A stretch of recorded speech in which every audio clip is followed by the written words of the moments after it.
शापित बिजूका अचानक छात्रों के हमले का शिकार हो गया। कौन सोचता कि जब वे जाने वाले थे तभी एक लड़के ने देखा कि बिजूका के चेहरे पर अजीब कीड़े रेंग रहे हैं। उसने साथी से बेसबॉल बैट लाने को कहा और बिना कुछ बोले सीधे बिजूका के सिर पर वार किया, फिर कार में बैठकर चला गया। आश्चर्य की बात यह थी कि रात में नशे में धुत सांबियाओ अकेला ही किसी अजीब कारण से मकई के खेत में आ गया और इस समय बिजूका पहले से ही उस पर नजर गड़ाए था।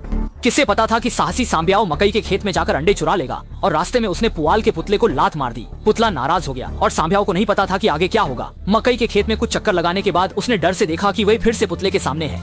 वह हैरान था।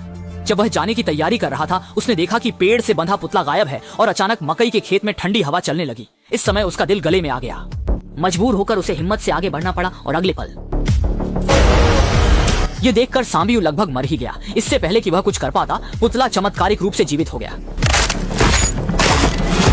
इस समय सोंग बियाओ जागा और जान बचाने भागा, लेकिन शापित पुआल का पुतला उसे छोड़ने के मूड में नहीं था। इसी जीवन मृत्यु के क्षण में सोंग बियाओ खाद के कांटे से ठोकर खा गया। यह देखकर कि आज रात यहीं सब खत्म होगा उसने तुरंत जमीन पर पड़े कांटे को उठा लिया और अगले ही पल किसे पता था कि पुआल का पुतला गोबर का कांटा छीनकर वार करेगा। अजीब था कि संबियाओ का खून नहीं निकला पर उसके शरीर पर पुआल उगाए। संकट में वह डरावने मक्का के खेत से भाग निकला, लेकिन तब तक देर हो चुकी थी। फिर एक और भयानक दृश्य हुआ। उसके मुंह से तेजी से पुआल का गट्ठर उगाया। चेहरे की मांसपेशियों में बदलाव होने लगा और बाएं हाथ की त्वचा को पुआल ने छेद दिया। वह स्तब्ध था और पलक झपकते ही अगली सुबह हो गई। दो सहपाठी मक्का के खेत में खेल रहे थे जब उन्होंने देखा कि संबियाओ अब पुआल का पुतला बन चुका था।